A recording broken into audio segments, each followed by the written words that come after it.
Greetings from Buffalo, New York, United States, everyone. Thank you for joining me. My name is Namsook Kim, she, her, hers, and my pronouns.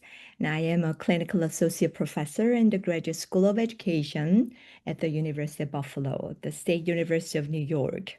Today, I'll be sharing the findings of my qualitative study, Beyond Ecological Challenges, International Students' Strengths, and the impact of peer mentoring on academic writing in U.S. higher education. For decades, international students have enriched American higher education, yet their experiences in academic writing in an additional language, which is English, are often viewed through a lens of deficiency. My research challenges that narrative. Before I dive into the main study, I want to take a moment to express my sincere gratitude. This work would not have been possible without the dedication of my mentors, who were instrumental during the data collection process. I'd like to especially acknowledge Danny Palmer, Deepika Sankar-Manchi, Courtney Santasero, Olivia Woodruff, and Pei Zhang for their sincere commitment to this project, through which we all learned together. When we talk about international college students and academic writing, despite the comparatively steady increase in international student enrollments in the United States, even after the COVID-19 related downturn and decline, and corresponding economic, academic, and cultural contributions to the U.S. institutions and communities, the conversation frequently centers on how they lack or what they lack, poor grammar, difficulties with citations, or not understanding an American academic style, and so on and so forth. This is a deficit-based view and it is profoundly limiting. It fails to acknowledge the immense strengths, resilience, and complex multiliteracies our students bring to our campuses.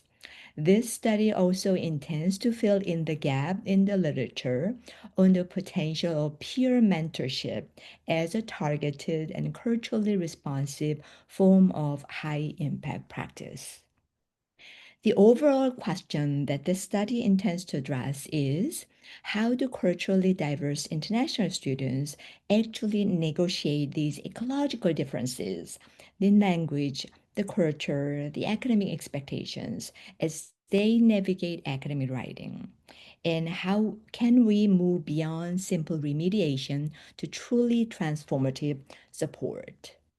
To explore international college students' experiences in these dynamics, I drew upon and integrated multiple critical frameworks. First, ecological perspective allows us to understand students' experiences, for example, in the writing center, not as a distinct act, but an organic mesosystem that influences and is influenced by multi-layered systems.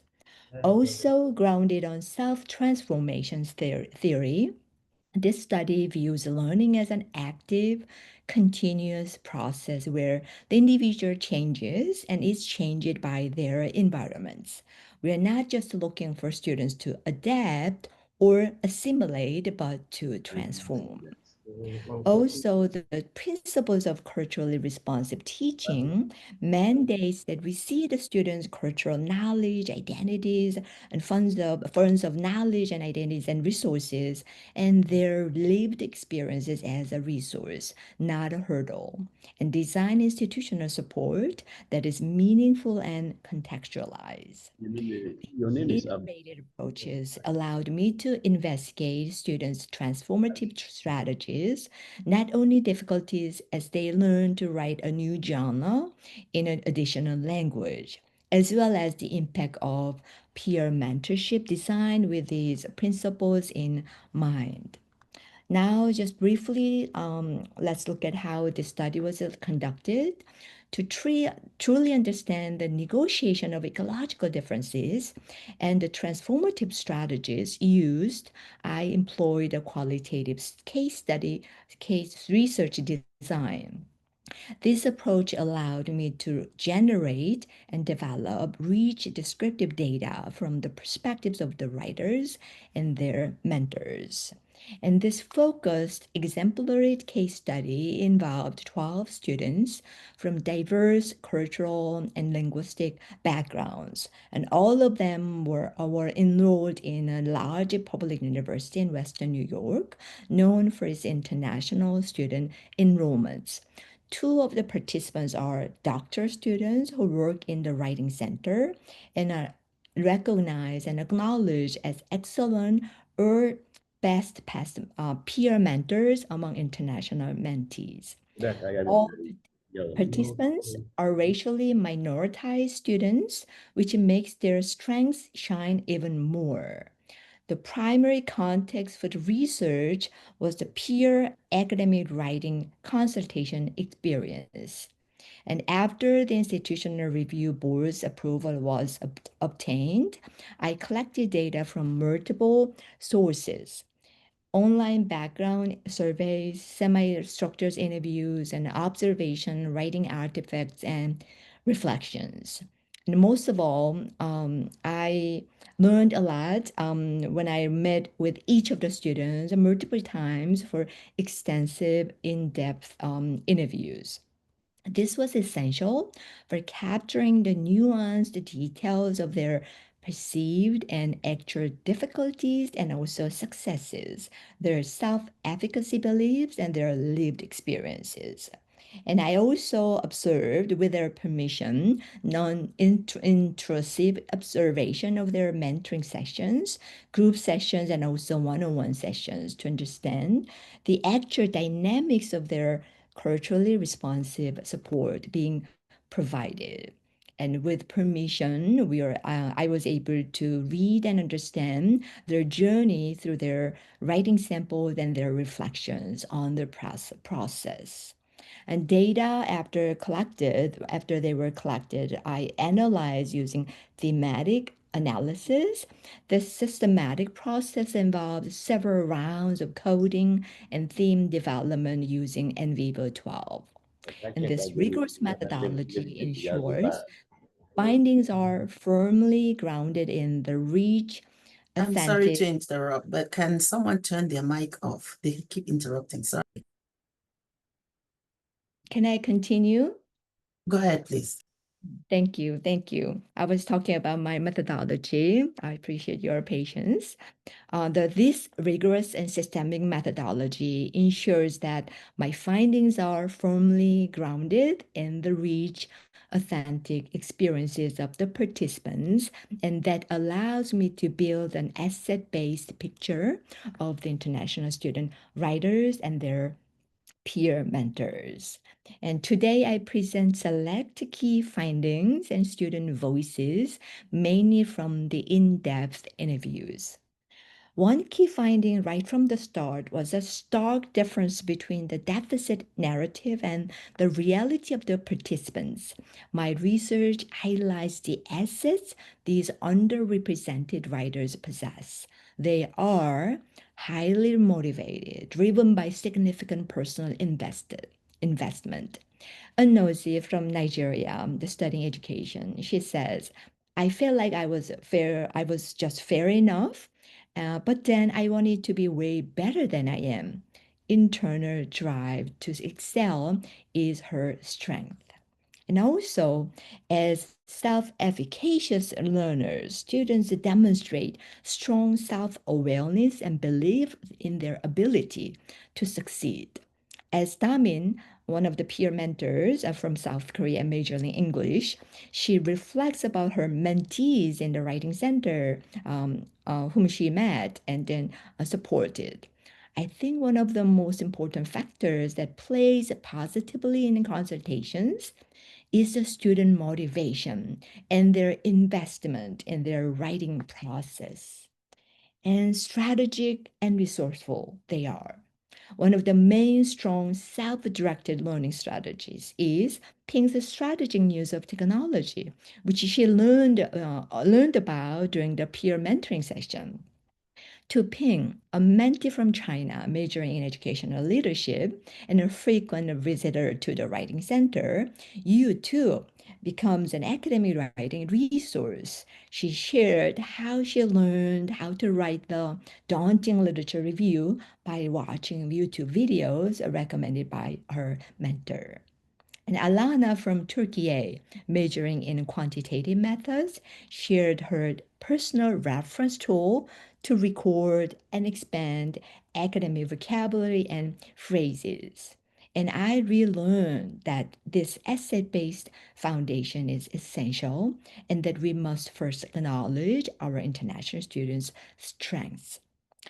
However, as these students are navigating a complex academic ecosystem. The challenges are real in nested systems and often deeper than surface level grammar, although others often criticize grammatical errors as if they were major deficiencies. The lived challenges that I learned from these participants fall into two major categories. First, academic language differences. This includes the nuances of register in academic jargon, as well as the difficulty of understanding new expectations in new domain. For example, for implicit versus explicit transition. Damin, the PhD in English candidate and the peer mentor from South Korea, she reflects on the differences this way. In Korean, I don't think we have very obvious linguistic transitional expressions. I mean, it's kind of unnatural if we keep saying, however, furthermore, in addition, because we just have more cultural, subtle ways to make that transition. And we are supposed to get the message without American clear transitions. So to her, having to comply with American academic writing norms or rules makes the writing unnatural and becoming a dilemma for this writer. The second one, cultural differences in writing structure. This encompasses the unspoken rules, such as cultural differences in structure and rhetorical norms that may contradict practices from students' home countries. Again, the Ping from China laments over having to change her good way to write, and talks about her experience this way. In China, they describe first and then show opinions, a thesis later. But American people show their opinion, thesis first, and then use evidence to illustrate the point. So if you don't change your Chinese way of writing, your professors in America can understand you. So both Damin and Ping overcame these challenges and are now advising other students to be aware of the challenges and strategize. This was a transformative point that mentees turned into peer mentors for newcomers. And these studies then focus on what worked and how. The participants emphasized the importance of writer-assessed improvements, meaning support that targeted their specific self-identified needs. The most potent form of support was determined to be culturally responsive peer mentorship. Often still people view peer mentor, peer tutoring at the University Writing Center as remedial, but my findings highlight that an asset-based approach when it focuses on students' strengths, and that leads to more effective support. This is achieved through, for example, tailored language support and also modeling academic language. Joe, peer mentor and a Black American PhD candidate in American Studies, and he shares his mentoring focus on macro issues, writer's points, writer's ideas, not grammar or mechanics or spellings. Similarly, Damin, the other peer mentor and PhD candidate in English from South Korea, She actively models academic language by sharing example sentences that she learned from her professors or books. And this type of mentorship among underrepresented members of this predominantly white institution and community prioritized fostering deeper engagement by encouraging mentees to connect their writing in their new genre, in their new language, to their own cultural identities and resources. Unji, whom I met, a peer mentee studying art history, speaks highly of her experience with Tamin that we talked about previously. And she says, my Korean mentor could immediately know what I want to say. She would translate and make it clear sentences, possibly with a modeling. To her, Unji clarity has been recognized or criticized as the area for improvement by her professor. So she thought it was very helpful to work with this peer mentor.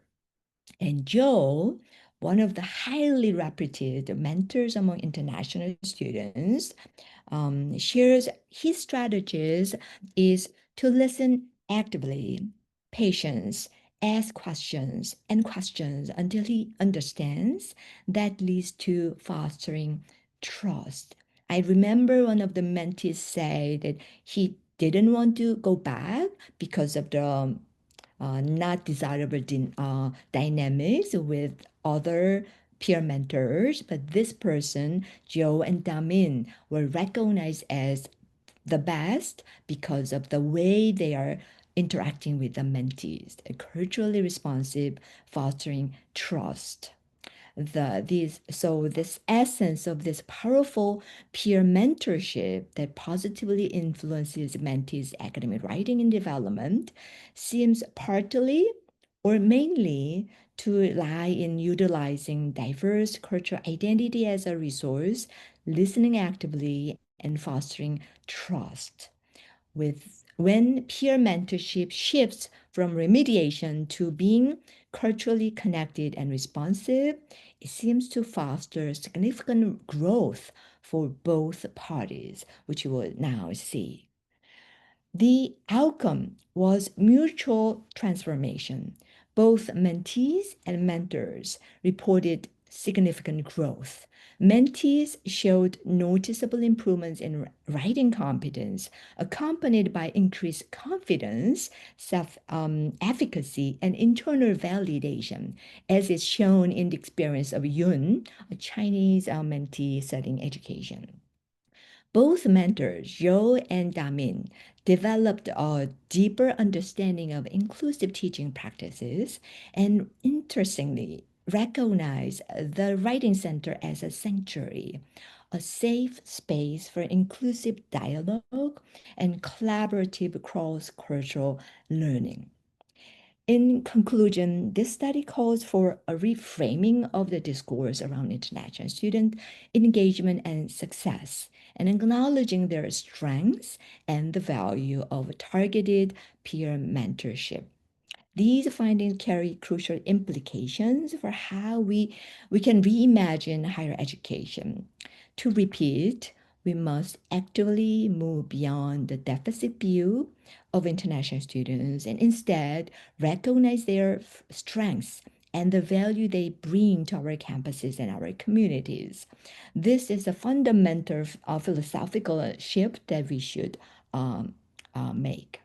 And then universities should integrate culturally responsive pedagogy into all academic writing courses and possibly beyond. This means teaching writing as a set of flexible, culturally influenced rhetorical practices, not rigid universal rules to comply with. To make that happen, institutions should make a deliberate investment in peer mentorship programs like the one that we just see that specifically develop and sustain culturally responsive peer mentors and possibly now further equipped with new emerging technologies, including generative AI, as supplementary tools, not as substitutes, and also as resources.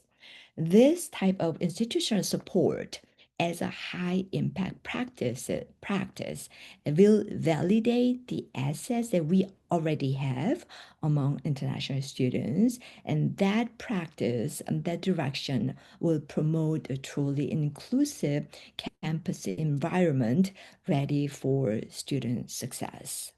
And I suggest future studies could explore the long-term impacts of such culturally responsive peer mentorship programs, and then by tracking students' academic success and cross-cultural competence development over the years, as communication competence and cultural competence are the core competence desired, identified as lacking among current college graduate by the 21st century employers in all fields. And thank you for your time and attention. And if you'd like to discuss this research further, please do not hesitate to reach out. Thank you very much.